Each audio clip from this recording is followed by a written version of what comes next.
The rushing around in the morning glow. So welcome to the Reading is Fundamental, Getting Students to Engage with Text and OER in the Online Realm session.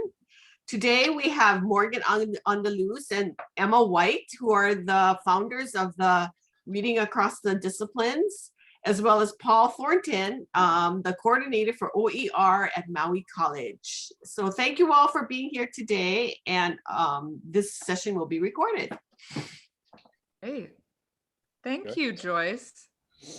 Okay, so since we decided that I would kind of kick off this party and get us started, I'm going to go ahead and share a portion of my screen. So, and because I have a PowerPoint. So give me a moment to kind of adjust this here, get the little window situated just right. There we go. I like to kind of just do it this way so that I can still have, see everybody while I'm presenting. This is what I do in my classes, is to just share a portion of the screen. So I'm not sure what it looks like for everybody else, but when you're trying to cram everything onto a tiny little 16-inch laptop and figure out where everything is, it seems to work okay. So, so I'm going to go ahead and share just a little bit about OER. And so I'm not sure, you know, how much everybody knows, but I'll do that. And then we can, you know, kind of have, you know, you folks, Morgan share about RAD, and Emma, I think, is also sharing as well. Are you guys kind of co-sharing on that? Okay. Yeah, we're gonna kind of tag team, and I'm gonna follow Morgan. It's related, but a little different. Yeah. Okay. Yeah, and then I think we'll kind of discover kind of the intersect between all this. So you can just want to make sure you can see my PowerPoint here. Sweet. All right. So what are OERs and how can they benefit teaching and learning? So I'm only going to spend just a quick moment kind of talking about just kind of defining it. And then I'll just share my own experience with OER, kind of why I adopted. And then I think that'll kind of help. So OERs are teaching, learning, and research resources are released under an open license that permits their free use and repurposing by others. And basically there are what we call the 5 R's of open content. So retain, reuse, revise, remix, and redistribute. So retaining, what's kind of cool about OER materials is that you can make your own copies. You can, you know, have them to do whatever you want to with them. They're not going to disappear from you. It's not, you know, for a limited amount of time. So you don't have to pay anything to access them. And then you can reuse them. So, you know, there's lots of different ways that you can use them, and we'll talk about that a little bit. You can revise them. So one of the neat things that I've found useful is that, like, I've gone into some of the OERs that I use, and there were situations where it's like, oh, I think this is a really important term. I'm going to make it bold. You know, I want to kind of emphasize this. And so, you know, one thing, whether it's OER or non-OER teaching materials, I've always found that depending, like if it's a Cengage product or if it's a Pearson product or, you know, or some OER thing, sometimes people are hitting on the kind of the same concepts and stuff, but using kind of different language and different terminology.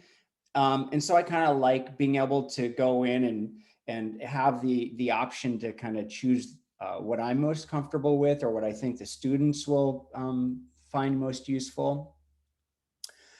And then remixing. So this is also kind of cool. So one of the things that I used to do when I had, say, other, you know, published materials like from Pearson and so forth, is that if the textbook wasn't in the order that I would want, it would be like, okay, read chapter 1, read chapter 2, read chapter 12, read chapter 3, read chapter 5, read chapter 4, kind of maybe bouncing students around.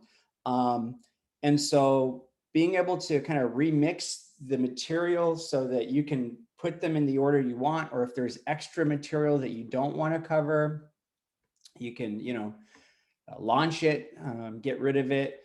In some cases, there are textbooks that just cover more than what is typically covered, and so we really don't need to cover this, and so why even have it there?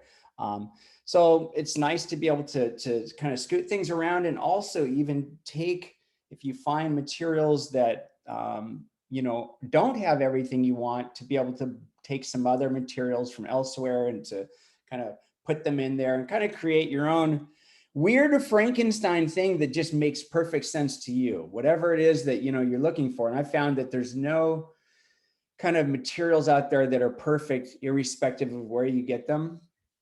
And so having the flexibility to do that and kind of combine and shift things around is pretty cool. And then redistributing. So, not only can you kind of have your own copies, but you're free to give them to whomever you please. You can, give them to the students. And of course they're, free, which is great. And so there's no concern about redistributing them. So that's it in a nutshell, as far as kind of what OER is. And it's just the type of copyright, the Creative Commons, that allow, and there are different types, but some of them will allow you to do more than others. But basically, you're getting access to materials that you can have a lot of control over. So I'm not going to tell you why you should adopt, because there's a chance that maybe you shouldn't adopt OER. So instead, I figure I'll just kind of share why I did, and I think that might be more helpful. So basically, there's 4 kind of reasons here why I adopted. So accessibility, affordability, customizability, and quality. So first of all, one of the things I noticed back before I moved over to OER was that at the beginning of every semester, there were always students who were like, I don't have access to the textbook yet. Now, if they were ordering an actual like hard copy of it, they maybe it was in the mail, they ordered it from Amazon, it hadn't arrived. But really, what was really often the case was that a lot of students were waiting for their the monies to come in from oh my gosh, my brain is totally dead. From help me somebody, Morgan, give me a brain. From the money they borrowed to now the 5 a.m. is kicking in, right? Oh, good. I should not have stayed up that late. Oh, and this is being recorded. So, oh, we got somebody trying to get in. So the funds to buy their textbooks. Financial aid, I think. Thank you so much. Oh, who's my savior who just said the thing that, was that Morgan? This shows you why sleep deprivation is not good. My fault. That's what I get for watching movies all night. So yeah, financial aid. Some students, they actually are waiting for financial aid to arrive. And in some cases, what they'll do is they'll get like a 2-week. They would get like a 2-week trial or something, and then they just wouldn't end up getting the textbook. And so this is actually probably going to surprise you to hear this, but and I'll kind of talk more about it in a minute, but there's actually a lot of students that don't buy textbooks. So, or maybe that won't surprise you. But the statistics are really alarming. So it was kind of cool to be able to, at the beginning of every semester, say you have immediate access to your online textbook. And if you prefer to have a physical copy, that's an option for you. You can order it if you want to. If you want to pay money to order a really nice brand new copy of the book or find some used one, that's up to you.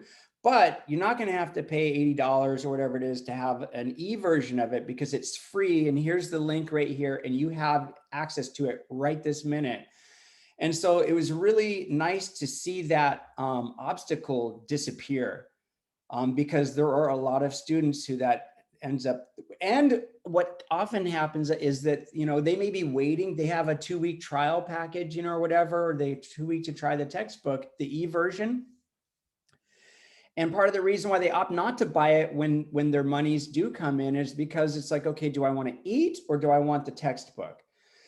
So, so that's one aspect of accessibility. Another aspect is that, these, at least what I've found, is that the OER materials can, come in, you can access them through PDFs, interactive PDFs, you download, you can look at them online, on your phone, on your computer. You can access them if you don't have internet access just by downloading, as I said.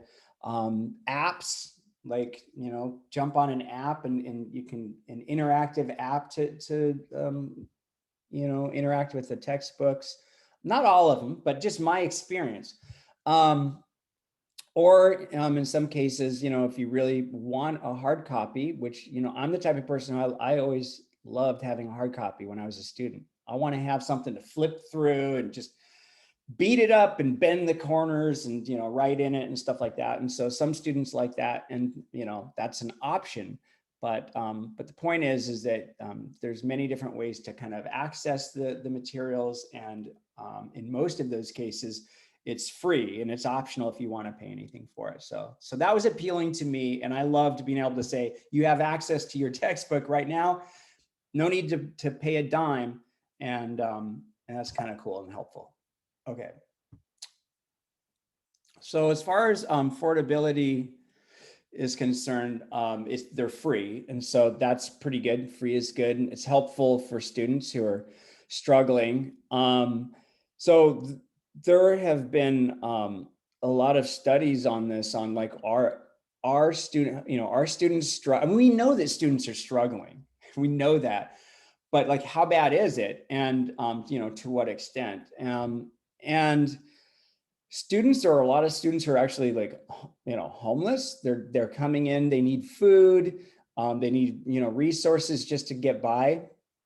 And then having added expenses in the form of textbooks is just not helpful. It's not conducive to decreasing stress. I've looked at a number of different studies out there, and I've provided some links in this PowerPoint that I'll share the PowerPoint with Joyce. We'll get it out to you. But they range from anywhere from 25 to 75% of students aren't even buying the books.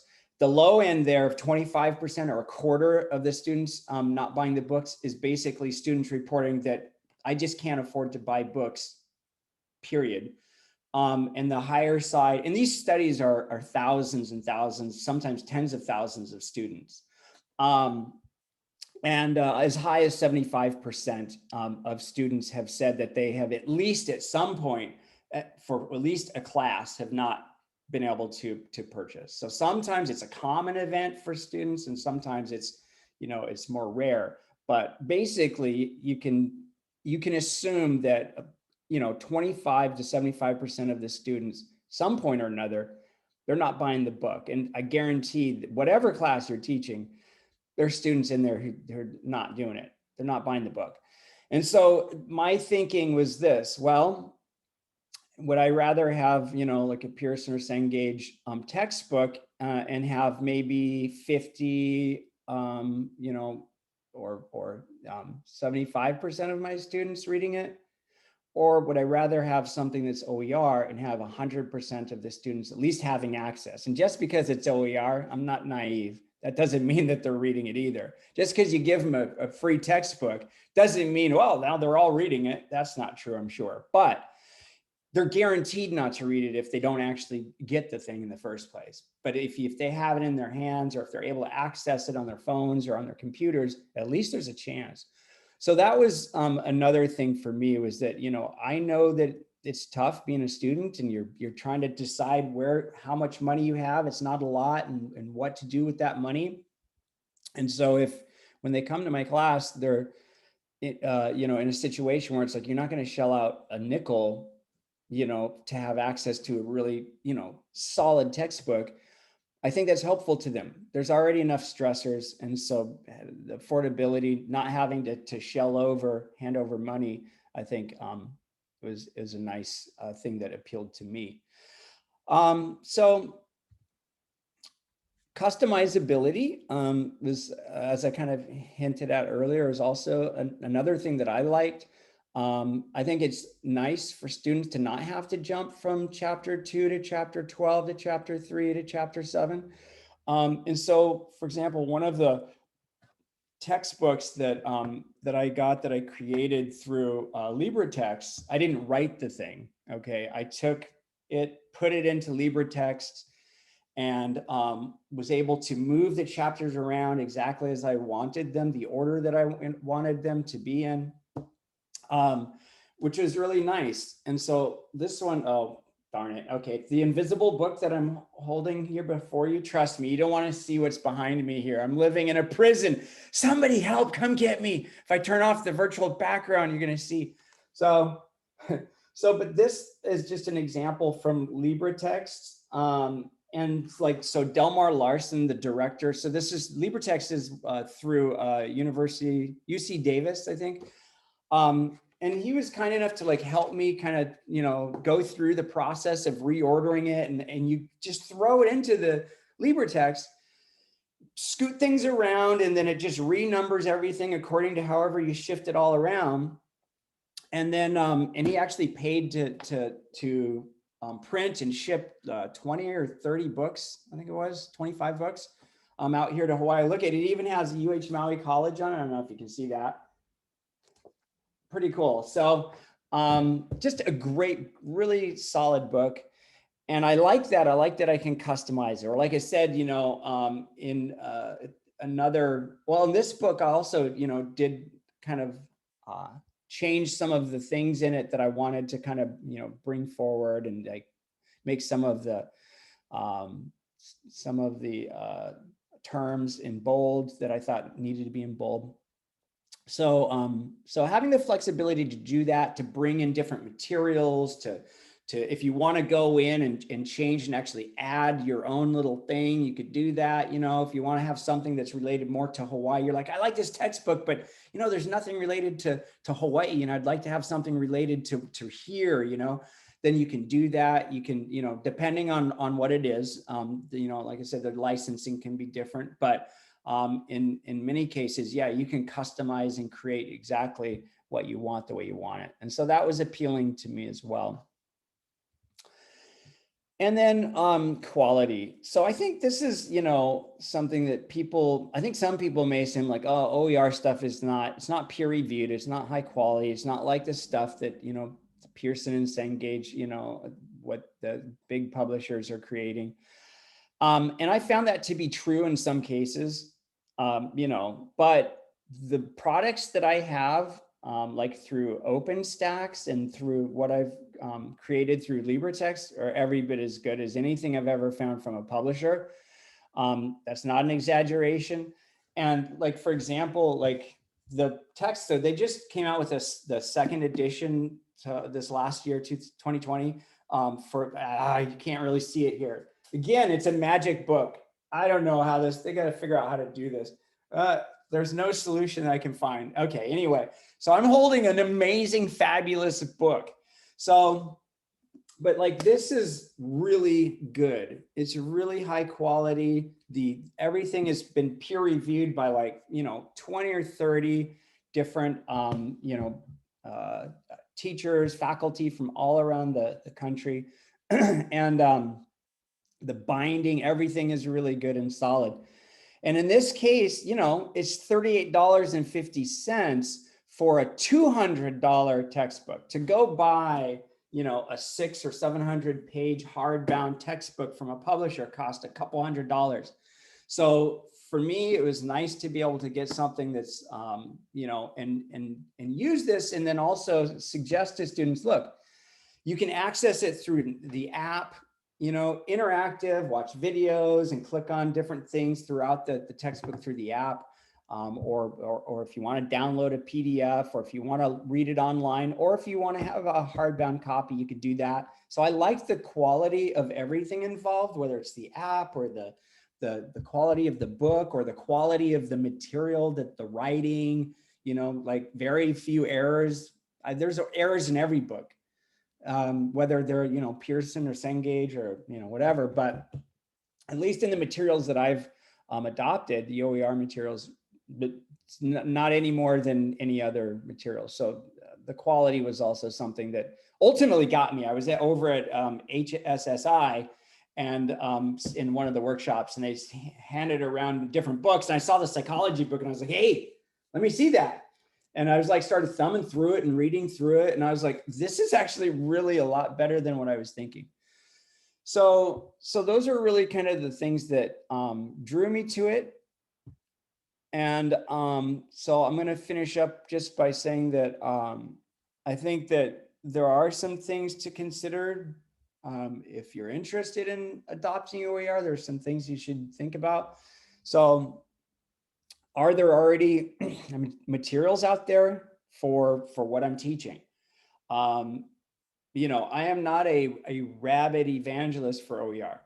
That's not me. I'm stoked with it. I like it. It works for me, but not here to say it's going to work for everybody. I think that would be absurd. But so the first question is really, are there materials out there, you know, that are available for what I'm teaching? And then the second thing here is, if there are materials, are they adequate, right? Are they high quality? Are they, you know, do they offer the, you know, right type of accessibility that you're looking for? So are they going to really meet your needs? Again, the quality of what I'm using is just as good as anybody else's, but, you know, we have to consider also that, hey, I'm just in love with this textbook. It's so great. And you have this textbook that you're just committed to, and maybe half the students have it. Or maybe if you're lucky, 75% of them do, but a quarter of the students in the class don't have it. Or, okay, this one actually covers the same darn stuff. Maybe it's not exactly what I wanted, but it's absolutely good enough for the purposes, and I'd rather have like 100% of the students have it. So that's something to consider, but I would not give up quality, you know, personally, and I haven't. So, you know, so are there materials, and are they adequate? Are they good enough for what you need? And then, are you willing to invest the time and energy needed to adopt? Because we all know that it takes time. When we adopt new materials, okay, do I have to change my ancillary things? You know, do I have access also in this realm up to ancillary OER materials like test banks and PowerPoints and that kind of stuff? Because that's a consideration, is time and energy. Anytime, it's easy to stick with what we've been doing. You know, it doesn't take really any work, but oh gosh, okay, I'm going to adopt a new book. And then I got to go in and change different things, and where are the page numbers for this? Does it cover it the same way? And if you're directing students to different pages and sections for different assignments, you got to go in and update that kind of stuff. And maybe you have to go in and tweak or create PowerPoints and change exam questions, and it can be a lot of work. And so figuring out whether or not you have the time to do that, or the willingness to create the time, you know, that's needed. And then, you know, sometimes there's cases where there might not be any OER materials out there that are adequate, that are, you know, quality and really meet your needs. And then there's another question of, well, are you willing to you know, create something yourself? Are you willing to collaborate with others to try to create something? And that is a lot of work. You know, let's be honest. That is a lot of work. And so I think these are all kind of, you know, things to look at. primarily it starts with just investigating to see if what's available, checking the different, OER sites and stuff to see what is out there. Are there materials out there that'll meet my needs already?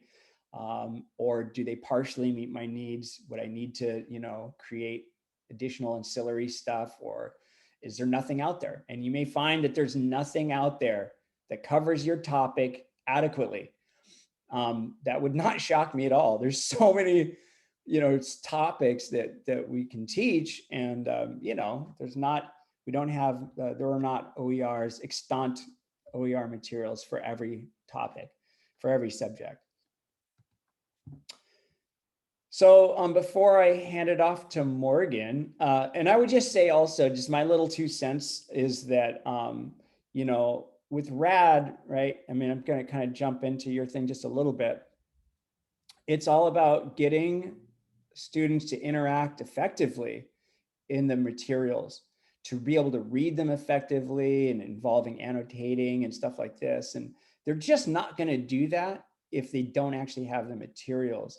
And so if all of these studies are right, and I believe they are, because these are like top studies that are conducted yearly, annually, suggesting that somewhere in the neighborhood of, 25 to 75% of students are at least oftentimes not getting books at all, then they're not interacting with the reading material effectively. They're not interacting at all. So I think that, the idea that I think I have is that, if we can get good quality, solid material into students' hands on the very first day, then there's a much better chance for them to get off to a good start, hit the ground running, and actually be able to interact with the materials in a way that's going to enrich them.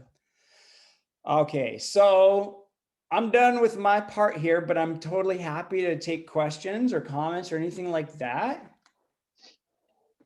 If anybody has anything that they want to say or ask or share. Paul, I have a question. Can you hear me? Totally. Hi, Liana. Hi. So my question is whether we have any OER funds to work on development over the summer. There's not, it's kind of interesting. There's not a whole lot of great world history OER texts, and you'd think it would be the total opposite, since we live in the world of primary sources and secondary, historical research. But so there's some stuff out there, but it's going to take a lot of effort to revise it to make it what I feel is most useful to me. Yeah. And I'm wondering if there are monies available to put towards this process. As an example, in addition just finding like the textual material, I'm going to need to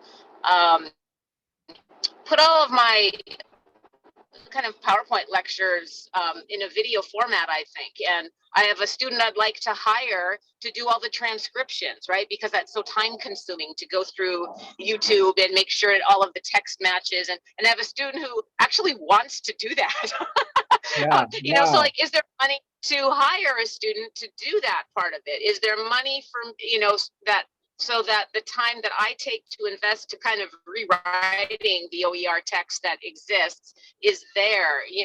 A couple of years ago, right before the pandemic hit, there was system money, and they had sort of,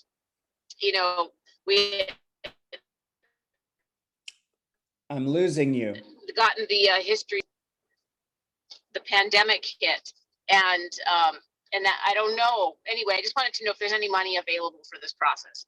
Okay, so you sort of cut out there at the end, but I think I got the gist of it. And so here's what I would say. So I have been going back and forth with Kahele about, how we can use the funds that we have. So what I would like to do, Liana, is let's arrange we'll try to get together and do like a side conversation with Kahele to figure out, because this seems like it would be a really good idea, like really a wonderful use of the funds. But ultimately she is the key master or the gatekeeper or whatever. And so, so let's do this. Let me check in with her and see if we can arrange something like that. So can you do me a favor and send me an email, sort of just briefly, like a quick paragraph stating kind of what you're looking to do? And then I will definitely see, because I know that we need to like encumber the funds that we do have like pretty soon. So I know that, for example, you know, I'm waiting to find out from Sunny and Wade. There's like a training thing that, you know, that we're going to try to offer some small stipend for people to attend. But this is exactly the kind of stuff that would be, I think, great.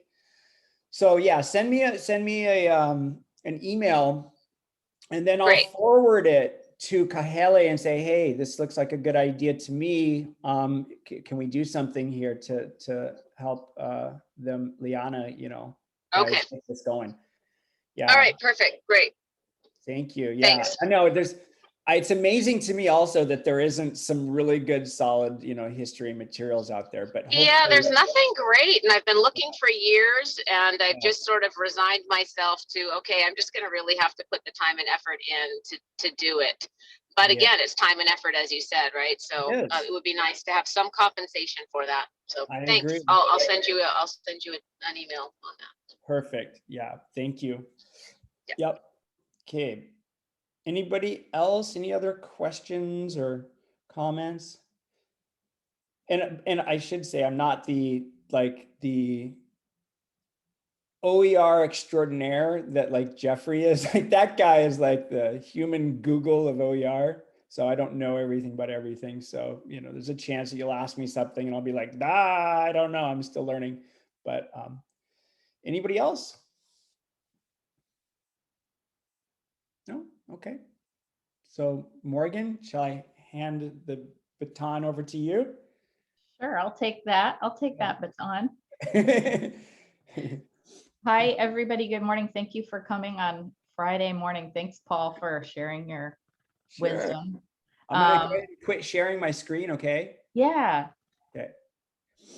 So some of you, I already see it, like Liana, you come on, man, you probably only came for the OER aspect. You've done the RAD thing before, and everybody else, I'm just seeing your still pictures, just sitting there. I imagine you on the other side of the screen drinking your coffee, or maybe you have kids running around behind you.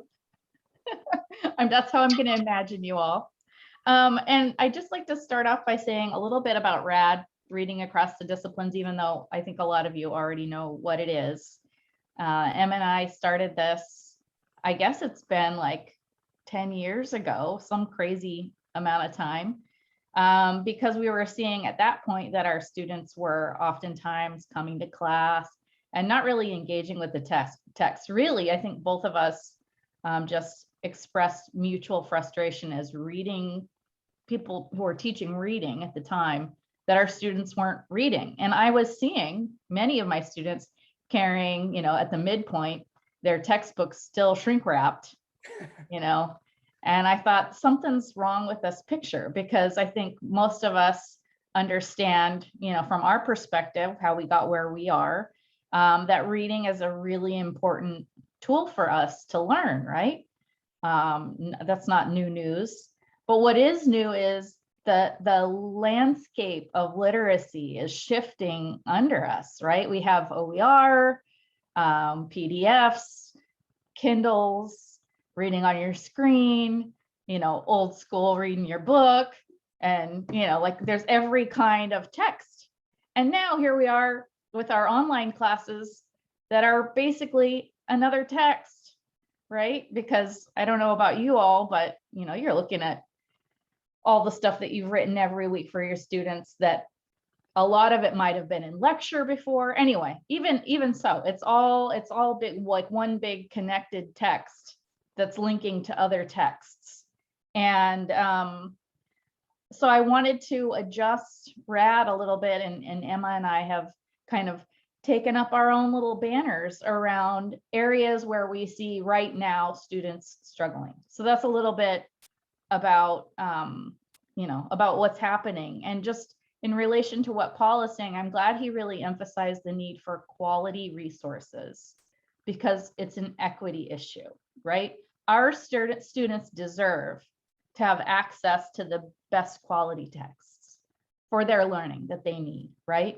And I think it's really important that all of us as instructors set the bar high, challenge our students to connect with texts, not give in to the temptation to be frustrated and, lecture the information in the text and do all of those things that really weaken the student's opportunity to learn how to read,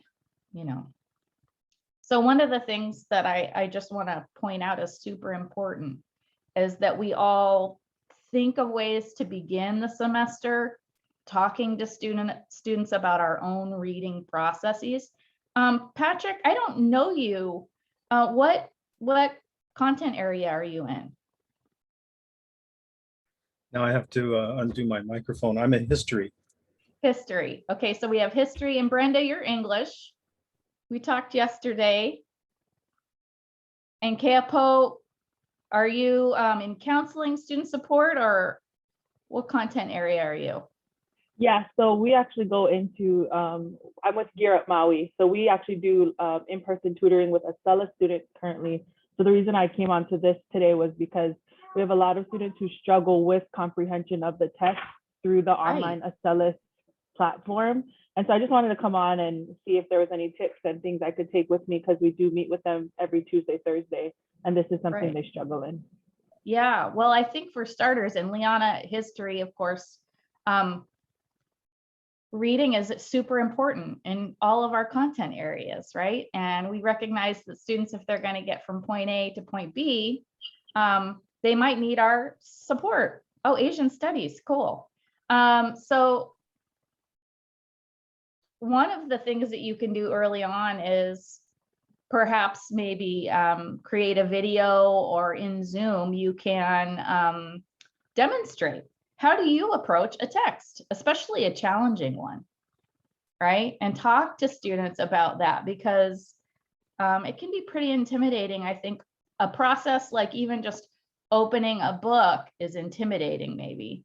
But what about the first time you're asked to read something like a scholarly journal article, right? That's really, could be scary and can cause a lot of students to shut down. So just revealing to the students that process of engaging with a challenging text, making it okay to struggle, right? Like understanding, half the time I read a scholarly journal article, I have to go back and reread it. I have to take notes, all of those things. I'm gonna just do a really quick little screen share here. I'm gonna do my email first because I didn't pull up the image. Let's see. I created this, I'm messing around with Adobe Spark, and I'm wishing that I had the pay for version of Adobe Spark. I don't know if you've all used it, it's super fun. But you can't make it a PDF, you have to get the image stuff. One of these days, ideally, I would link each of these tips to a lesson and save it as a PDF. Can't do that yet. But I just made this really quick, kind of like 5 tips. And I'm going to go through each of these tips really quickly because I don't want to talk too much, and then give you an example of something that I do in my class, or something that I know, for example, like Emma does, or Liana does, or Paul does in his class, thinking of like creating this initial framework where you talk about how important it is to read and why reading is important. So I'm imagining a world where at the very beginning of the semester, you might show a video to them where you talk about your own reading process and how you engage with the text, right? But then the next thing that you can do is ask students to submit weekly notes, and you can use whatever style of note-taking is more appropriate for your content area. Like some of you might value Cornell style notes, dialectical journal style notes, for example, I use in my my lit classes. I'll just show you a real quick image of a student example. Let's see which one it is. Oops, sorry. So this is an example of just the students posted their dialectical journal notes for Frankenstein we're reading right now. They put the page number. And then in the reading discussions, they have to cite the text. So they're practicing MLA style citation, literary analysis. We do weekly discussions that are informal, kind of leading up to a bigger assignment that's like an end of unit. I call it an end of unit analysis. But they're constantly having to come up with connections to the text, and they have their notes to consult. And I don't have to spend much time. This is really worth like a small amount of points in the grand scheme of things. But, you know, early on, I go in there and I'll say, hey, it looks like you missed a chapter or whatever. But after that, it's kind of a self-sustaining. It doesn't take me a lot of extra work, I guess, to require that. And one of the things that Emma did in her class that I thought was super genius, and I've done it in my creative writing class, is just how students take like a notes journal and then create a little video and share it of themselves reflecting on their reading notes. Thought that was super cool. And it worked really great when I did it in my creative writing class. Reading discussions that ask students to synthesize, like we're talking about how, you know, you have the instructions in your online class, in your website, and then you have in your Lalima site, and then you have the textbook, and then you might have a video or whatever. And so if you have discussions or require notes that synthesize all of those texts into one, it's really reinforcing good critical thinking, good literacy skills. And one of the things that I do for this is in my English 100 class, I'll just pull up this. This is the reading discussion guidelines. You know, I ask them to kind of apply different purposes to different types of readings. So the textbook, things like what's new, what's confusing, how does this connect to what else we're doing in the class, right? Any of these things are possible. And in their reading discussion, since it's English 100, I'm asking them to cite the textbook in their reading discussion. So it's an early practice for the research assignment. I also have a separate set of questions for the models, you know, that I'm asking them to like think differently about different texts and then put all that together into one post. And it's a lot of struggle at the beginning of the semester, but by the end of the semester, I really get to see the growth in understanding like what's important, because they're having to prioritize that. If some chapters, they might have to read like 2 chapters, 2 models, and their post is only 500 words. They're also having to be concise, which is a good thing to practice for writing. So there's all kinds of skills that are being reinforced by that kind of exercise. Yeah. I already went over that one. Show your students how you interact with text by creating a video. So, or if you're in Zoom, you can, you know, model that. Like if you have a digital reader, you can model highlighting, all the things that you do. Or there are some really easy videos that you can access on YouTube that show different techniques for like old school annotation and all of that stuff. Yeah. And then the last one is alternative ways to connect to texts. So one of the things that I've done, and I'm trying to really get people to talk in groups about text that maybe doesn't involve writing. In my literature class, they have the option of creating a podcast about they're analyzing a film of, you know, that relates to their favorite monster. It's a monsters in lit class. And they can do things like, you know, they can create a video presentation. And in the past, I've had students take texts and then create like a tip sheet, like the one I've got here from the text that then theoretically I could use to share with future students. So they're thinking of future students as their audience and they're sort of consolidating the ideas. You can have them do like presentations and stuff like that, but any opportunity to where they're taking the text and turning it into something else is a really good way. And then just to sum it up, I think it's useful again to go then back and think about all of the different ways you've layered in and prioritized reading in your classes, so that it's not just here, do this one summary, or, you know, maybe just occasionally take notes or listen to this lecture that's already stuff that's covered in the text, but really give students a text that you don't lecture on, you know, have activities that ask them to connect what you're lecturing to what's in the text, and really challenge them to make those connections.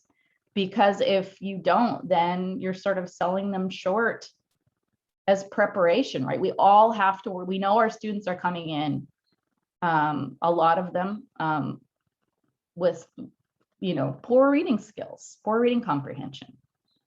Not all of them. And that's another thing that I want to add. We can't assume, right, what people's literacy history is. It's good if you can get them talking about it. But everybody benefits. That's what it's so equitable, right? Everybody benefits from learning better reading skills and practicing them. So I hope I've said something here that's useful that you can apply.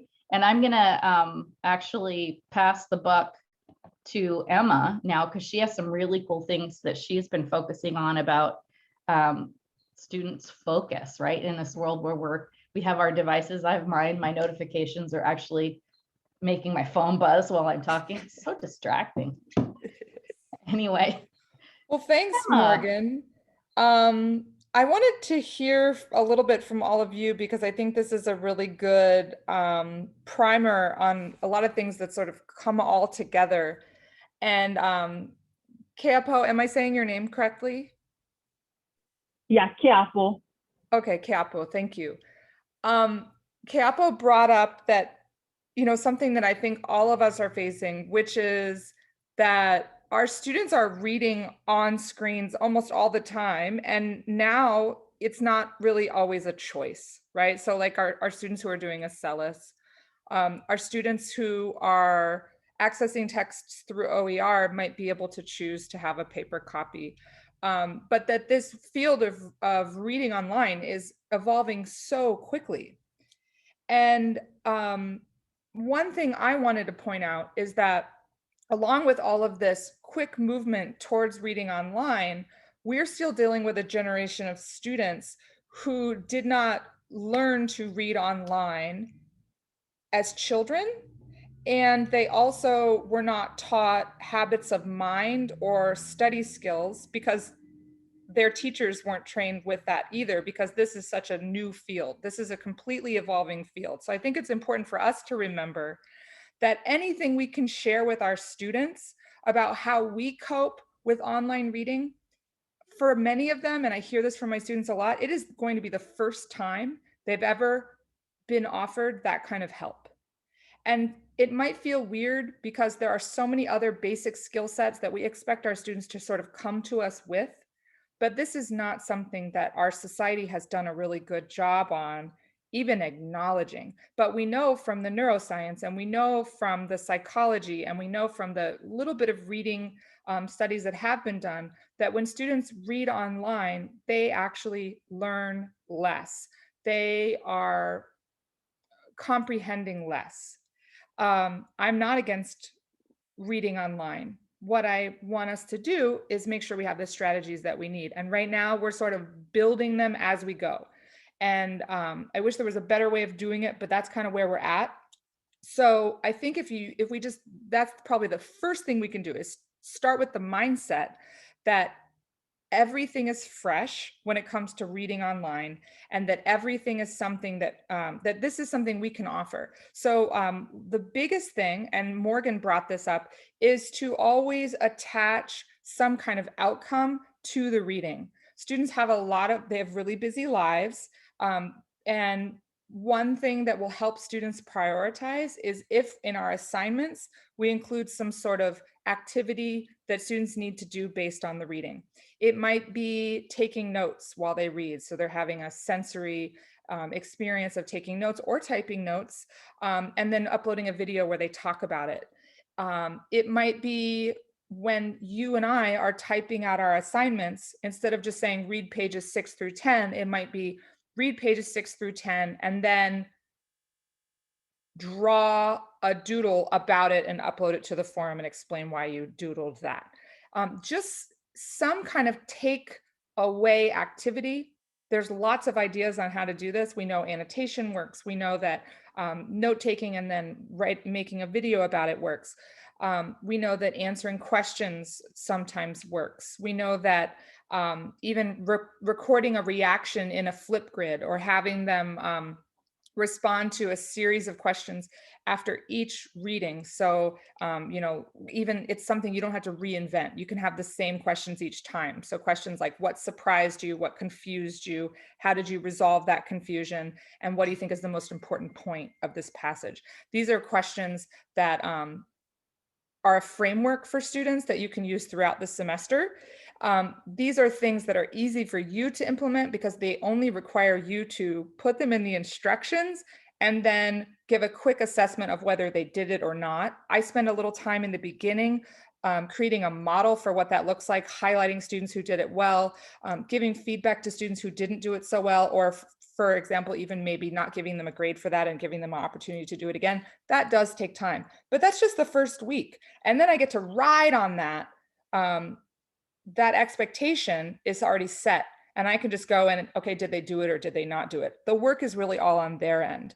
And I've had students tell me, now that I know I need to give myself a takeaway from a reading, I know how to prioritize my readings for different classes. And I also know how to prioritize my reading outside of class. So students can build this format into other classes as well, because the truth is that all of us being here today, we're all successful students and we all have strategies that brought us here.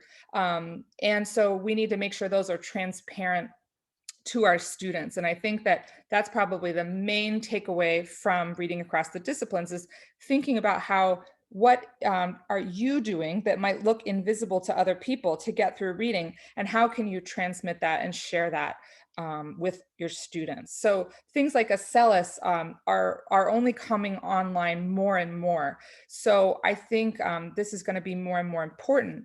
Related to that, I wanted to share a quick little presentation that I finally made pretty.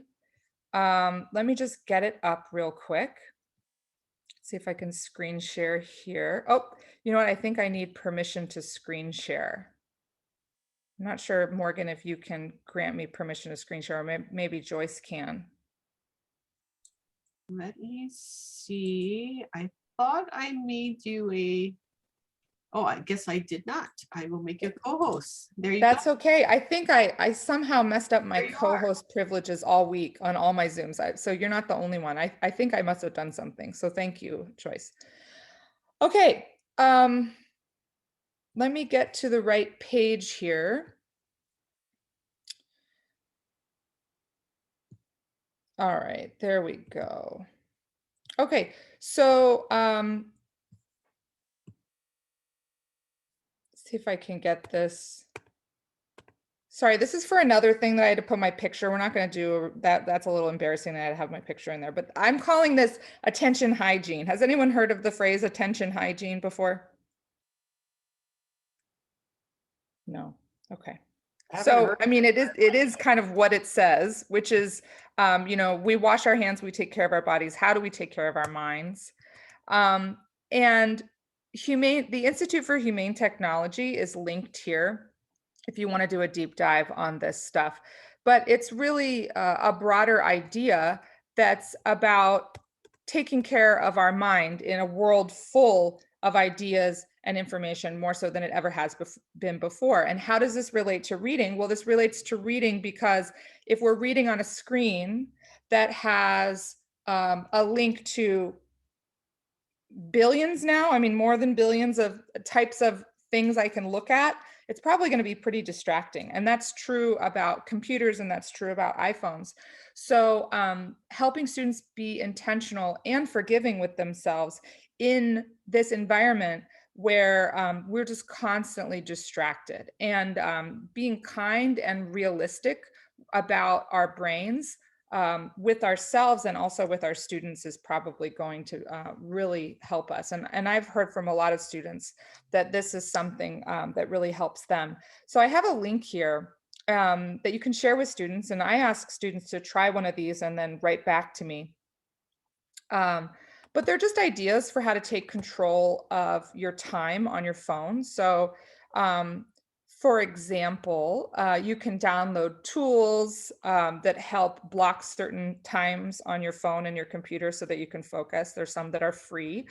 You can turn off notifications. That's been really extremely helpful for me. I don't need that dinging unless it's an emergency. There's all kinds of ways to do this, but having the student try one of them really gives them a great sense of control. And this interacts with how they read as well. When it comes to OER, talking about how you set boundaries on your screens can really help students. So an example is that sometimes students try to read their textbook on their phone. Has anybody encountered issues with that with their students? Yeah, so Morgan, what do you think is the kind of problem with that, if there is one? Well, I think the problem is that studies show that, it's terrible for your eyes, first of all. It's not helping you with your comprehension. I guess if that's the only access you have to a text, that means it's like you're staring, at the sunset through a little keyhole. Yeah. It's not good. But we know Yeah. students are going to do it, right? So the trick is, as you say, to talk to them about what are some useful strategies for how you might occasionally read on your cell phone. Like at the dentist, you can do your homework at the dentist while you're waiting. Yeah, and when we think about how we physically, back in the olden days when we used to be physically in the classroom, how did we set up our classroom for student success? And how did we talk with students about how they stayed focused in the classroom? Well, one of the things we did was we had conversations with them about what worked for them.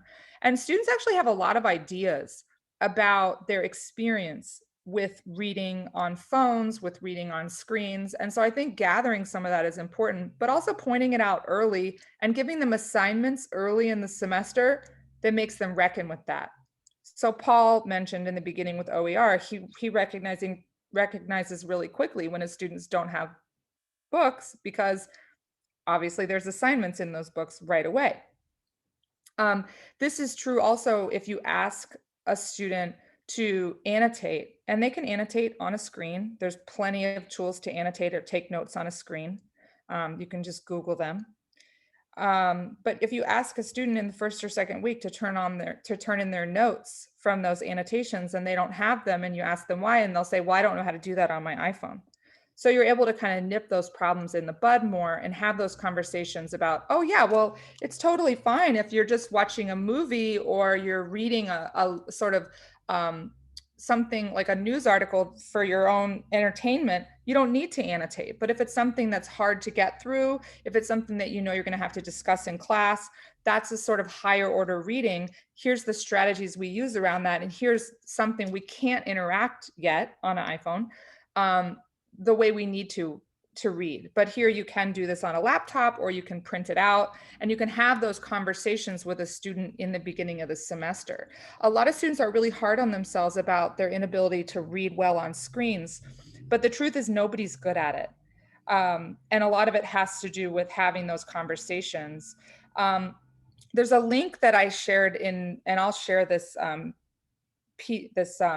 Google slide with you, but there's links for parents and educators about some of this stuff.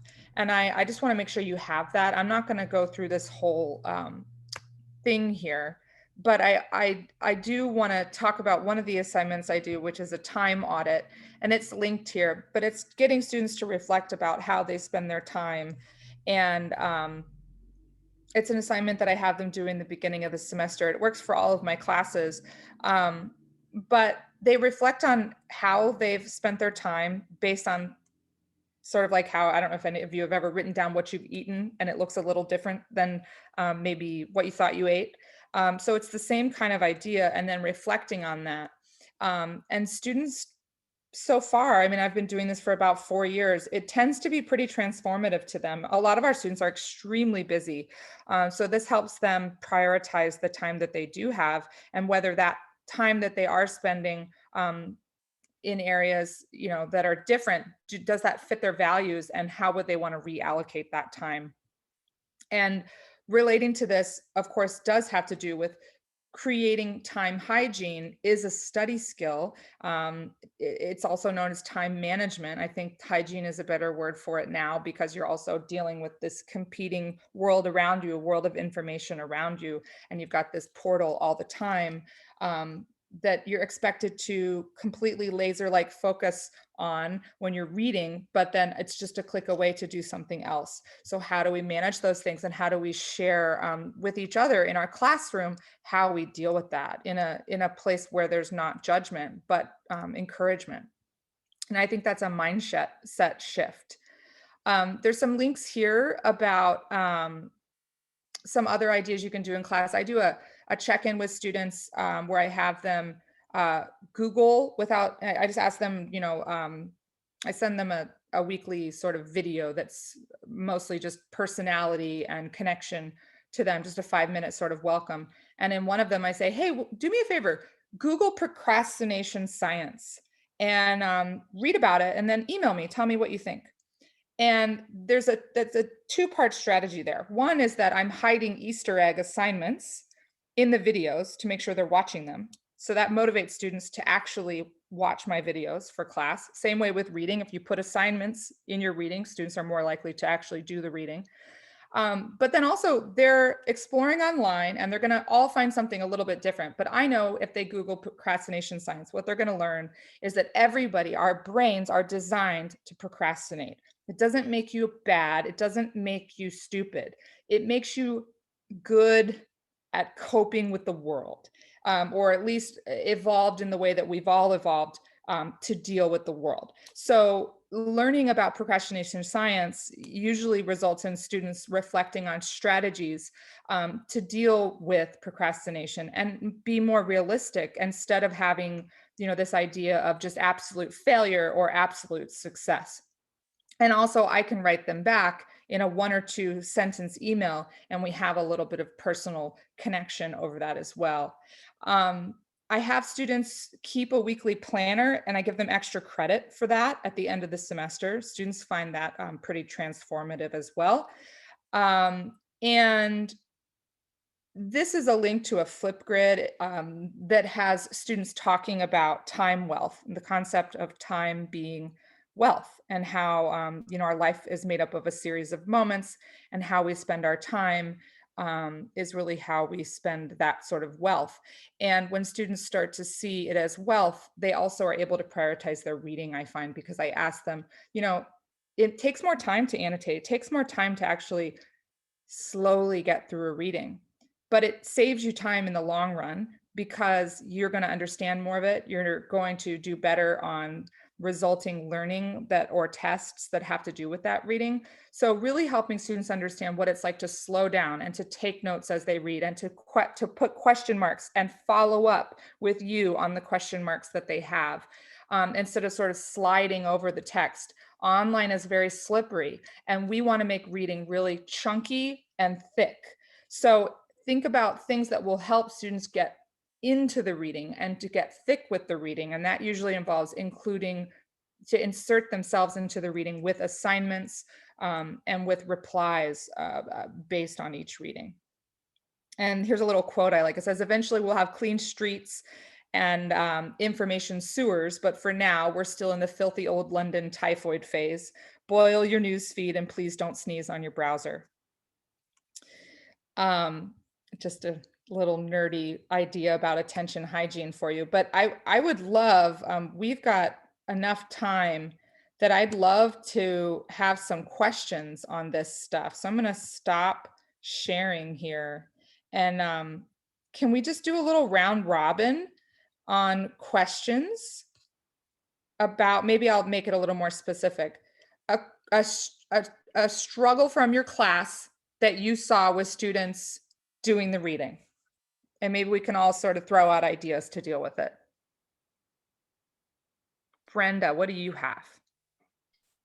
Well, when we do the article analysis, I find in order to get them to read and to summarize the articles have to be of interest to them. So my classes are also sustainability focused. We write about things that are going on locally and things about the environment.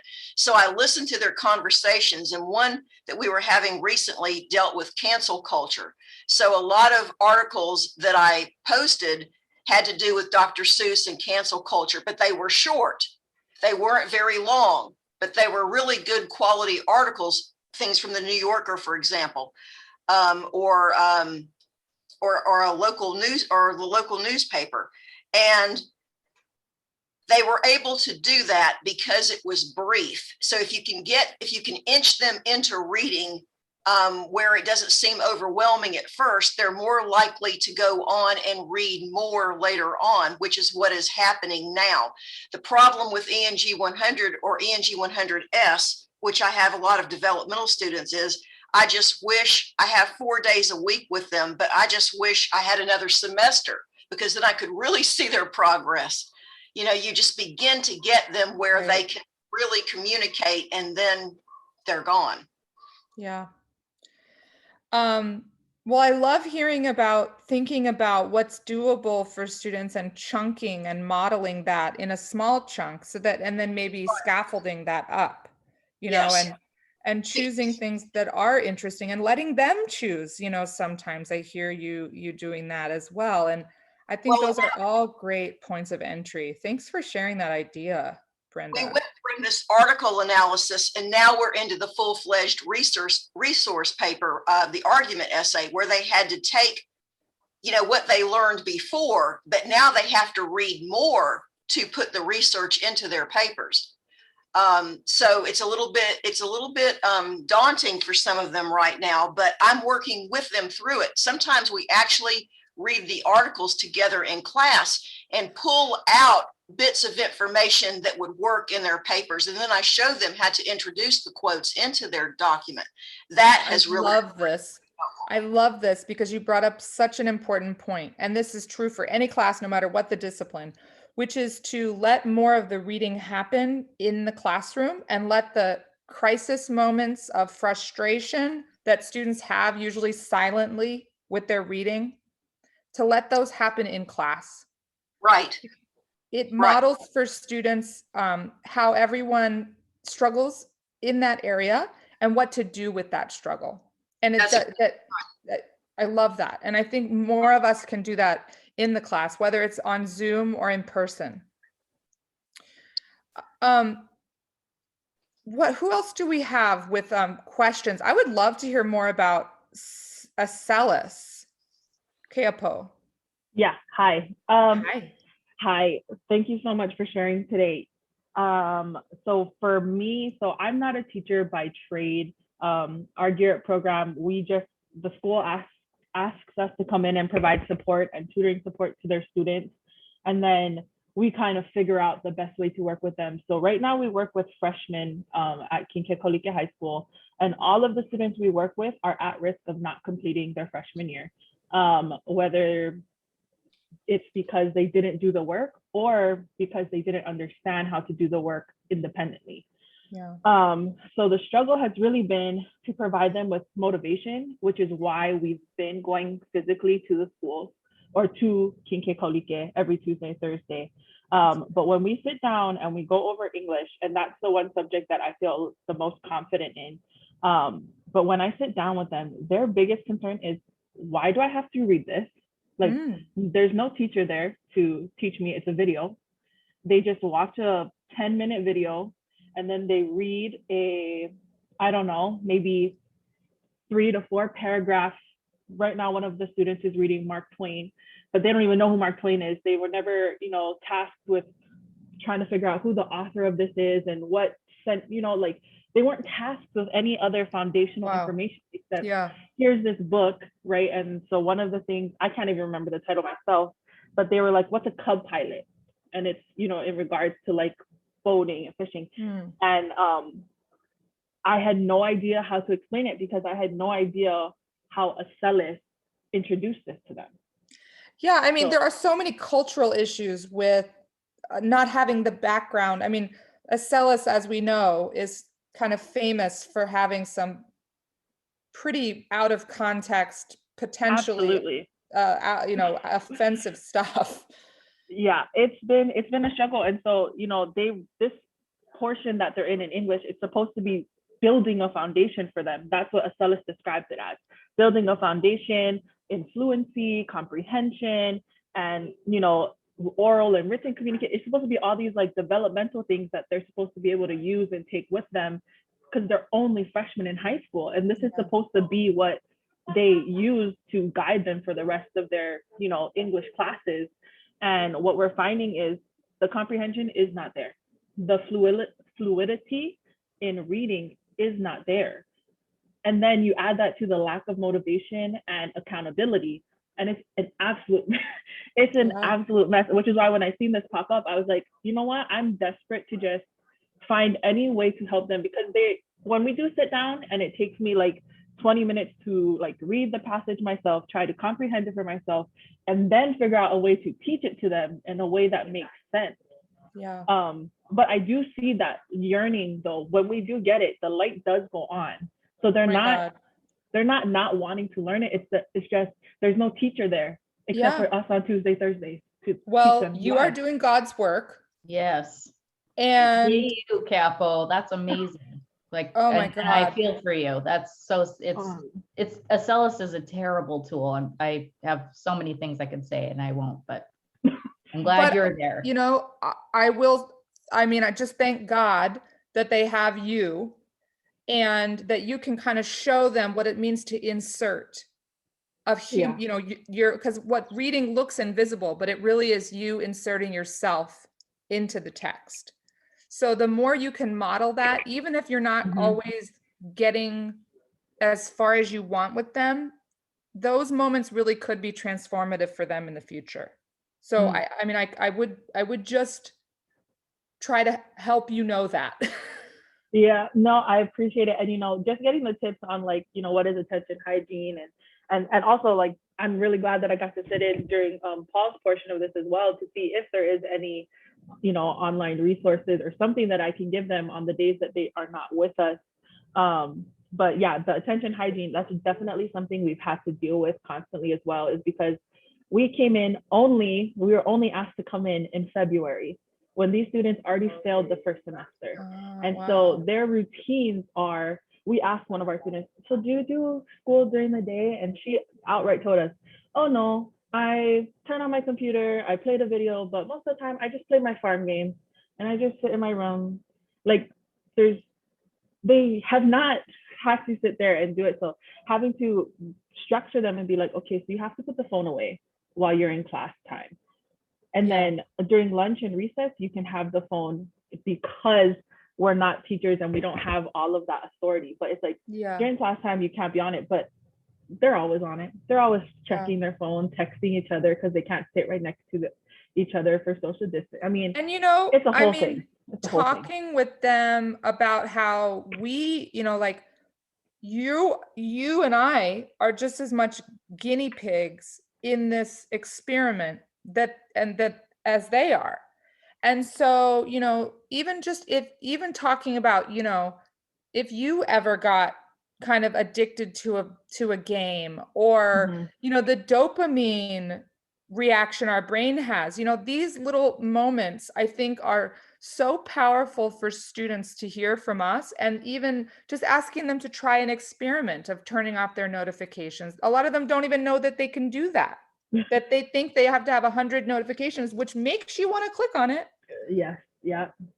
So, these are things that eventually, I really believe these are going to be foundational skills and classes that students are going to have, but we're going to have this kind of period of the dark ages where where we're kind of doing it on our own and students aren't getting this message. But I mean, I'm so glad they have you.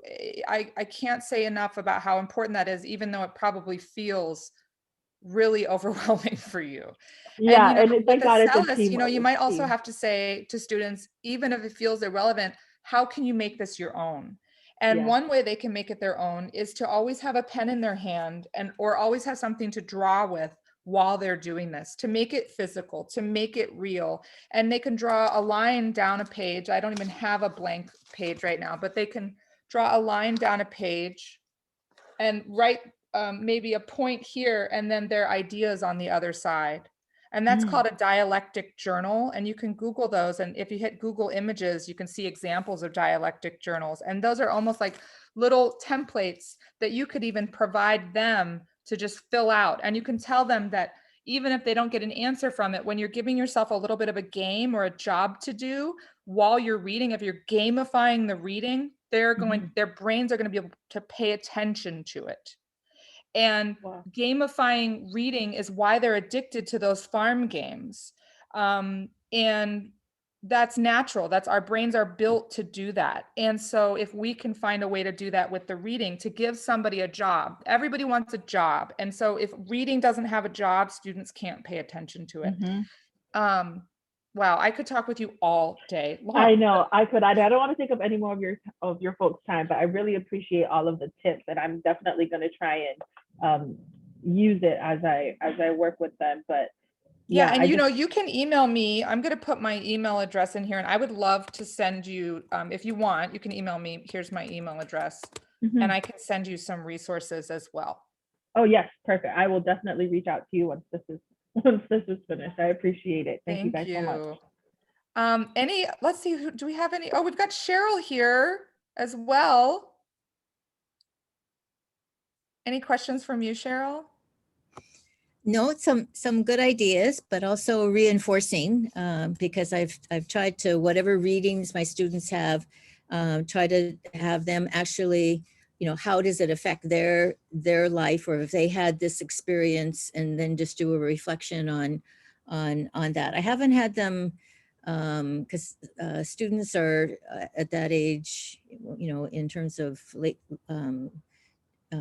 teens, are kind of embarrassed on things, because I think it would be helpful to go in groups. I've tried groups, but they're not big on sharing for whatever reason this semester. But still, just even individually, then sharing that with me in terms of, this reading that you had, this story, then, what did that mean to you? Or have you had that exact same experience? Seems to help them. It doesn't help everybody getting them to do the reading, because that's the hard part. But yes, that's one thing that's working. It's a journey, that's for sure. Well, thank you. I love seeing your face, Cheryl. You always have great ideas. I'm so glad we got to chat with everybody today. And I'm done as far as on my end. Is there anything that Paul or Morgan you want to add? Yeah, I was going to just really quickly just share that, well, for, Cheryl and Kiapo, and this came up a little bit, is the idea. So two different things, elaborative rehearsal and then self-referencing. And so elaborative rehearsal is where we're getting students to, as they're learning new material, they're relating it to things they already know. So trying to make those connections to what they already know. And a step that's actually a bit deeper as far as the kind of processing is self-referencing. And it's called the self-reference effect. And so when we are learning new material, if we can try to think of it in terms of how does this relate to me, which was just mentioned, right? I think Cheryl just said that. That's self-referencing. The self-referencing effect is essentially this, what happens is it sticks, right? So if we're connecting the new stuff to ourselves, how does this relate to me? What has been my experience with this? It's more likely to be stored into our memory more securely. So we're encoding it better. We're encoding it more securely, and then it's easier to retrieve it later from memory. And so I would definitely say that I think those are great approaches. And it's not easy to do that with everything, but I think there is definitely a lot of opportunities for that. That's something that try to do with my own students is, having them interact with the text and then find a couple of, phenomena, for example, and, relate them to your own experiences, find it. And so then they're having to kind of search through the chapter and kind of look at the different things there and read through them and understand them and use the, proper terminology and explain how it relates to them. So I think I would make that suggestion to both of you, whether they're, and Acellus, my daughter's doing Acellus, and yeah, it's not great. Yeah. And I think one of the problems, and I really like the term that you use, Emma, the hygiene is really funny, the attention hygiene. Because the reality is that I'm seeing this in my daughter as well, is that it's really easy when you have and there's a great documentary I just watched recently, Social Dilemma, that talks all about that. Yeah, they're actually the people who make humane technology. I heard that they created that. Yeah.